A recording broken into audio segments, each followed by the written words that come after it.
മലപ്പുറം ജില്ലാ സ്കൂൾ കലോത്സവത്തിന്റെ രണ്ടാം ദിനം മത്സരങ്ങൾ പുരോഗമിക്കുമ്പോൾ വേങ്ങര ഉപജില്ല ഒന്നാമത്. ആദ്യ ദിനം മുന്നേറ്റം നടത്തിയ മലപ്പുറം ഉപജില്ലയെ പിന്തള്ളിയാണ് വേങ്ങരയുടെ കുതിപ്പ്. രണ്ടാം സ്ഥാനത്ത് മലപ്പുറം ഉപജില്ലയും മൂന്നാമത് മങ്കട ഉപജില്ലയുമാണ്. സ്കൂളുകളിൽ CMHSS പൂക്കളത്തൂരാണ് മുന്നിൽ. പൊന്നാനി AV ഹൈസ്കൂൾ രണ്ടാമതും അടക്കാക്കുണ്ട് ക്രസന്റ് സ്കൂൾ മൂന്നാമതുമാണ്. വിശദാംശങ്ങളുമായി V സംഗീത ചേരുന്നു കലോത്സവ നഗരിയിൽ നിന്നും. സംഗീത, ഏറ്റവും പുതിയ വിവരങ്ങൾ നമുക്ക് കലോത്സവ നഗരിയിൽ നിന്നും പങ്കുവെക്കാൻ എന്താണുള്ളത്?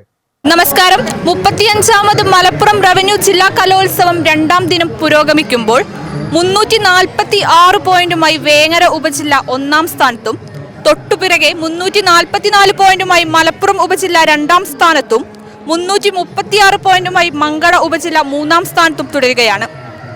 സ്കൂളുകളുടെ ലീഡിംഗ് നിര നോക്കുകയാണെങ്കിൽ 101 പോയിന്റുമായി കീഴ്ശ്ശേരി CHMHSS പൂക്കളത്തൂർ ഒന്നാം സ്ഥാനത്തും 92 പോയിന്റുമായി AVHSS പൊന്നാനി രണ്ടാം സ്ഥാനത്തും Edarikode PKM higher secondary school മൂന്നാം സ്ഥാനത്തും 89 പോയിന്റുമായി തുടരുകയാണ്.